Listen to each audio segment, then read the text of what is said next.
Last evening and thus far this morning, and I'm glad we have had these added minutes on that crucial question, we were talking about the big picture. Now this last question is a nice transition. Now I want to ask, remember our overall title for this weekend seminar is Remembering Forgotten Truth. And I want to turn now to remembering truths about us and our daily life. Of course, the big picture concerns us, and it impacts our daily life too, because as John Stuart Mill, the great philosopher, said, if it were not important to understand whether you are living in a prison or a palace, if that issue were not important, I cannot think of what issue would be important. And his words are relevant because even before getting into which big picture is right, so many people, and I fault my own profession, philosophy, for this most severely, not only have they become materialists, which is the wrongest move they could make, next to this other, they've given up interest in what the big picture is. I mean, the metaphysics, the technical term for the big picture, is in total disrepute in philosophy today. It has been historically the citadel and the most important question of philosophy. And now they're not even interested in raising that question because they think it's unanswerable. And I agree that we can't get the full picture because the big picture is actually infinite. That is the final reality, is infinite.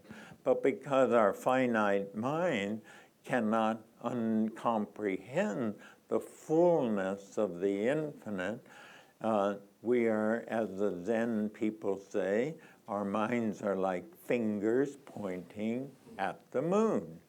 And of course, the distance between the tip of the finger and the moon is vast, but the angle of the pointing is very important because it causes us to look in the right direction.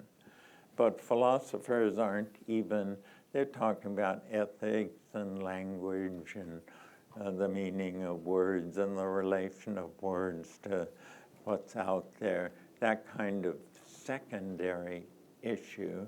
And as Richard Rorty, one of the best of them, says, philosophy has lost touch with culture, and it has. All right. The big picture does affect us and how we live, but now I want to come back to issues that are more directly in view as we ponder how to live our life. And this, the rubric, the device I'm going to use to frame the remainder of our time together is the virtues. What virtues should we give our lives to trying to cultivate? Education used to take that as its central aim, but now the aim has gone to career, to preparing people for careers. And so our educational system has abdicated from that crucial issue, leaving it to voluntary groups like the Theosophical Society and others to attend to it. All right, now I'm going, there are many virtues, but I'm going to focus on three central ones. And in our Western vocabulary, they go by the names of humility, charity, and veracity. So we'll begin with humility. The first two words, humility and charity, have fallen on evil times. I'm tempted to say fallen among thieves that have stripped them of their original meaning and debased the words into far less lustrous connotation. For humility, I think Charles Dickens did that word in all by himself. With, you're laughing so you know what I mean, with the Uriah Heep in the Christmas Carol. You remember who was going around, I am so humble, wringing his hands like that. That is not the original meaning of humility at all. That's groveling. And groveling is almost the opposite of humility. The original and still lustrous meaning of humility is to look upon oneself as one and fully one. You know, sit up straight, stand up straight to your gifted dignity. Gifted isn't quite the word. I have a wordsmith here, and it makes me a little nervous about it. It's a noun, and Kendra, my wife, just hates it when nouns are turned into verbs. Oh, we do it all the time. It's a good practice. Oh. Okay, I will relax then. But our God-given, let's just say, our God-given dignity, self-respect. You cannot truly respect anybody else if you don't respect yourself. So look upon oneself as fully one, but not more than one.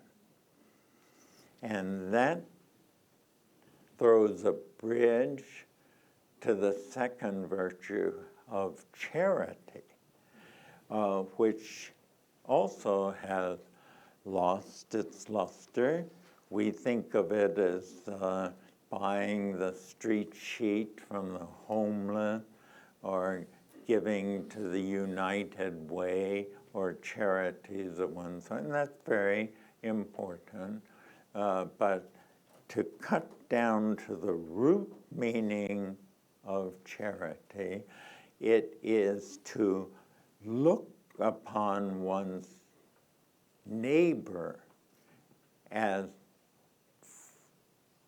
fully one just as much as you are fully one. Now, this is a somewhat subtle point, and it's worth pondering on. What does it mean to regard other people as being as fully one as you are? If we could really think of them as such, not just conceptually, but feelingfully, we would, in the words of Jesus, rejoice with those who rejoice and weep with those who mourn, which general. Listen, listen to the sound of the wondrous bell. It calls me back to my own true self.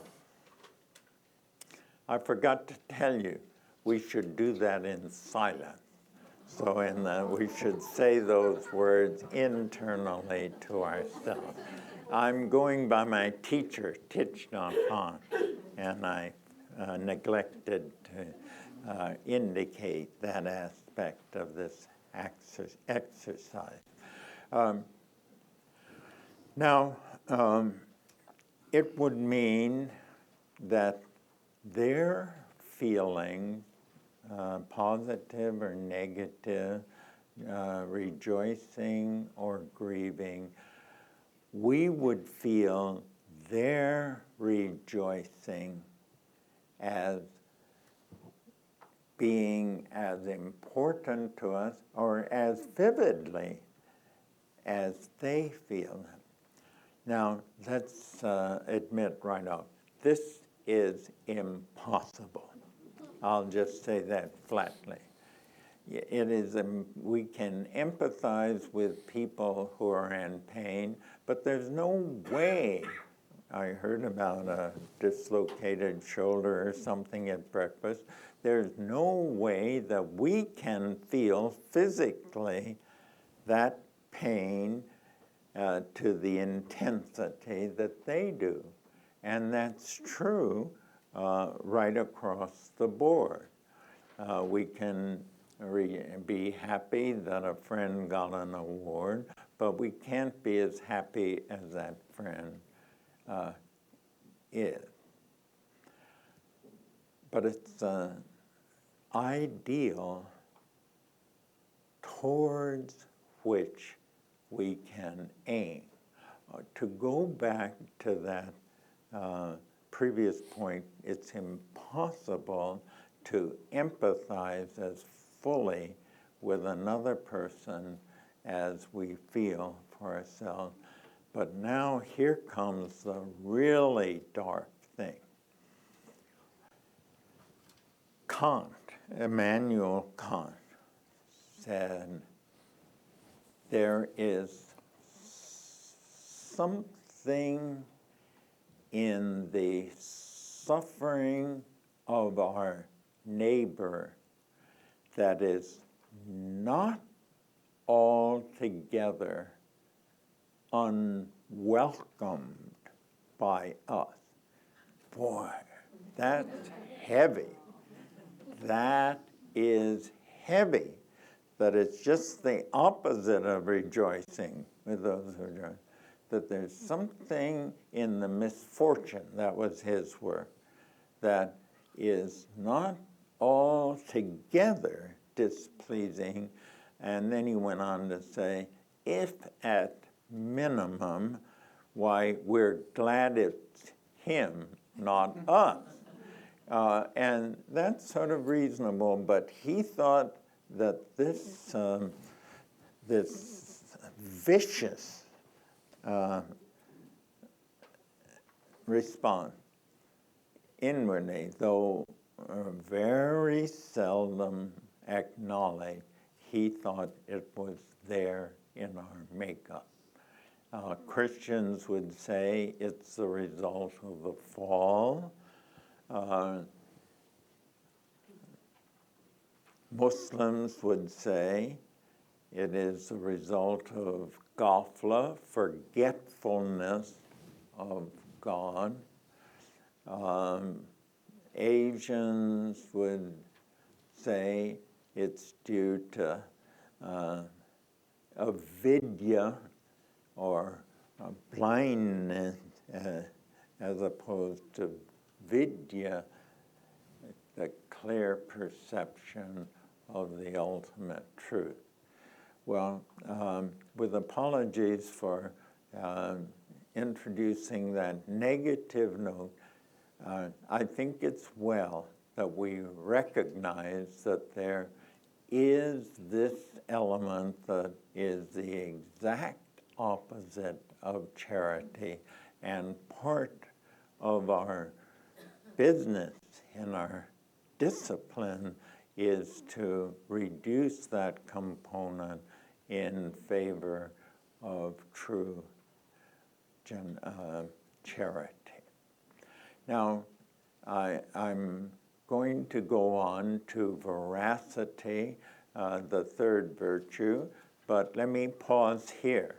Does anybody have anything they wish to ask or say about these first two virtues?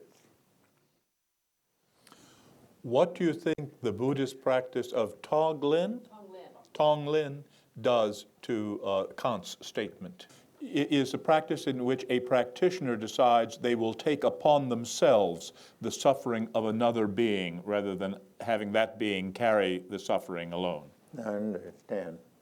Yeah. Well, the word that comes to my mind is the bodhisattva vow not to enter into nirvana until the grass itself is enlightened, to help them do that. So apparently, it sounds to me like you're introducing a different term for essentially the same practice. Yes, good. Okay. I'll just say one other word. Kendra, my wife, calls herself a Buddhist Unitarian. The Unitarians have in Berkeley, and I think throughout, have a very good record on community building, bonding between people, and also good work. And so she's involved in all of that organizationally, but inwardly her own practice is Vipassana, or the Theravada form of Buddhist meditation, and she teaches every fall in the Unitarian Church 3 months, 1 morning a week, on Vipassana meditation. And metta meditation is metta is loving kindness.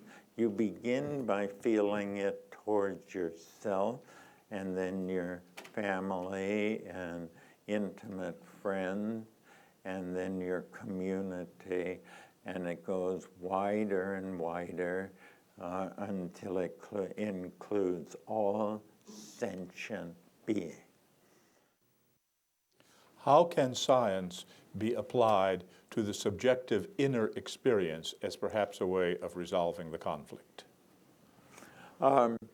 It's relevant, but I'm not sure how far the scientific method can be applied to inner experience, because it's very difficult to objectify one's inner experience so that others will know exactly what that experience.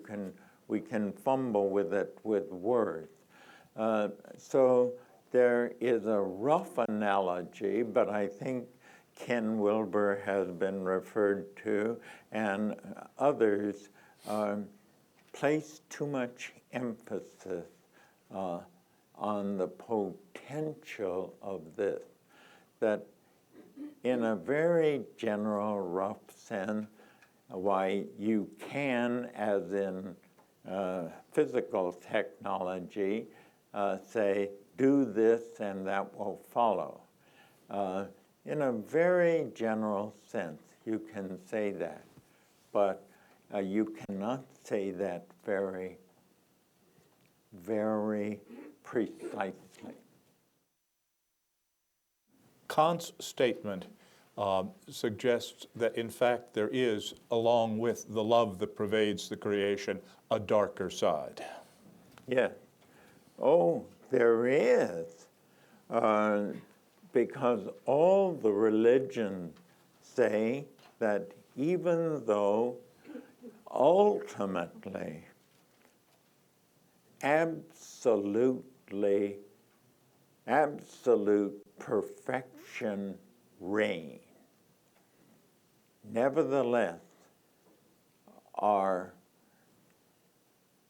state of the world is as flawed, I won't say as we can imagine, but things are in terrible shape.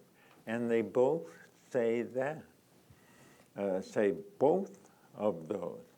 And of course, the problem of evil is how to reconcile the abysmal state of the world with an absolute perfection reign. And we won't get into that because we would have to turn this into a semester-long seminar to grapple with that Gibraltar's rock of the problem of evil, on which all rational systems just crash and end up in splinters. But they do say what they do say, these clear things, that the condition of our world, its fallen state, is not due to, I'll just use the word God, it's due to a mistake that humans made. And the other thing is that it is potentially redeemable. And the third thing is it will be redeemed, so that there is universal salvation, but we are a very, very long way from it now. And sometimes it seems like we're on a slow banana boat in our efforts to get there. Concerning the practice of taking on the suffering of others, do we not need a degree of detachment so that we can look at this not in an identifiable sense, but to do it in a helpful way? Absolutely. Otherwise, burnout is inevitable. Thank you. That's very important.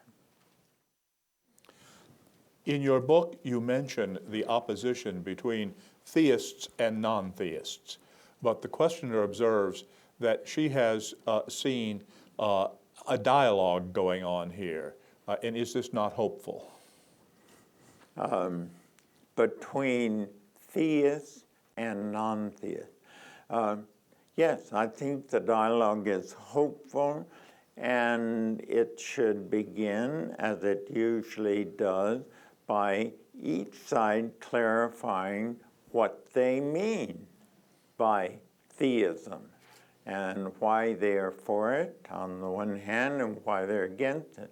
And once they get that straightened out and get the terminology precise, then the rapport tends to come quite easily. To just put the same point in slightly different language, we get wedded to words rather than the reality. And it's the words that are the opposite. Theism, and then in the Greek, the A is a negative. A mean not theism. We get, as I say, wedded to those words, but if we get past the word to say what we really believe, not in the negative, not what we don't believe, but what we do believe, then the problem almost solves itself. The questioner says she is a parent whose children sometimes ask her about the problem of a good God and evil in the world. Her answer is that evil exists because human beings have choice, and without choice, good would have no meaning. But that doesn't fully satisfy them. What do you tell your children? Very good question. And I quake a little bit because although more on their resources than their parents, we're blessed in that they all three turned out to be very, in our eyes, wonderful human beings, as I'm sure yours are on their way to also. But raising children, it's like the minister, young minister called to a church. At the time he was a bachelor, and one of his best sermons, he thought, was his sermon on marriage. And then he got married.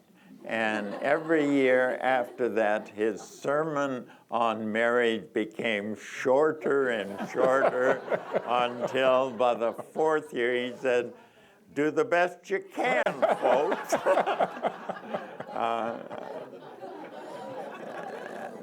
I mean, that is such a wonderful parenthood, but demanding vocation. And it calls for guidelines, but also for artistry. And I have one famous friend, Pete Seeger. I got to know him before he was famous, and that's the way you do it, because otherwise they would suspect you're approaching him in friendship because you want to share the glory of a great name. But I read an interview with him towards the close of his career, and how to raise children, and he put it in words, a formula that I can't imagine being improved on. He said, "Pour in the love, and it will come out." Now, to move to your question, I can understand why, though what you tell them is true, it's not enough.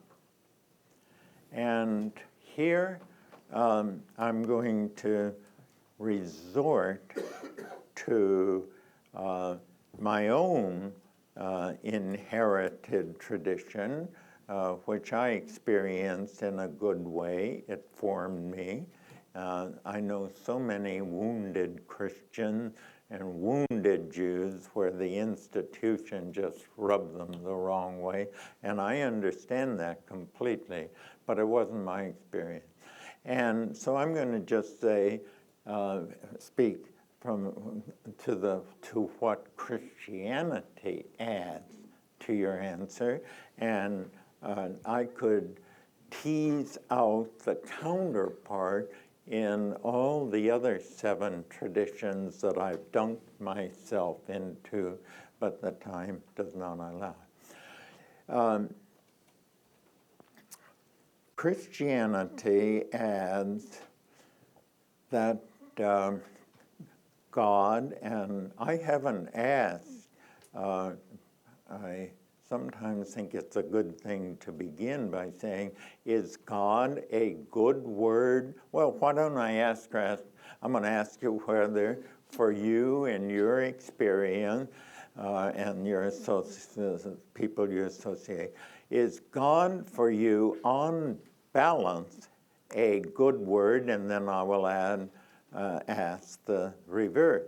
How many would say that you have affirmative feelings when you hear the word God? Okay. How many has your experience been such that the word invokes negative feeling? Okay, we have both. And we can respect each other because, again, we get wedded to words, and if we got down to what is behind the words, we would probably find. But for shorthand, I need a word. So I'm going to use the word God in the best sense of that word. And Christianity says that the evil is not God's responsibility, but is it has given us the freedom to live our lives rather than dictating and making robots and autonomous out of us. And at some point, humanity, probably due to a lack of charity and humility, which means honoring what Alan Watts called the skin-encapsulated ego, which comes the ego, me first, me first, me first. And that was not the way it was intended, and somehow that spread, and that is the root cause of evil. But it adds, and this is in Buddhism, the bodhisattva vow that I alluded to, that God actually shares in the suffering that evil produces. And the symbol of that is the cross, where at least the symbolic meaning is that God took upon him, her, itself, the greatest pain that the Roman world could envision, most painful death, entered into that, which symbolizes the divine, that the divine also suffers with us and is with us in the suffering that evil produces. I recently, just last month, heard Andrew Harvey, I don't know if any of you, some of you are nodding, a lecture by him. He was very much influenced by Bede Griffith in India, and he tells about going into the Church of South India, and in that service, the cross in the channel just came through him. He just felt as he had never before the power of the cross. And then he went outdoors, and the first sight he saw was a torso, no legs, no arm, a human being lying in a mud puddle. No way to get out. And he said the juxtaposition of that he saw that human being as the other side of the cross. Now, I feel This is the first time in any question that I feel I've given an inadequate answer. But I can't do any better now, and so I'm just going to leave it there.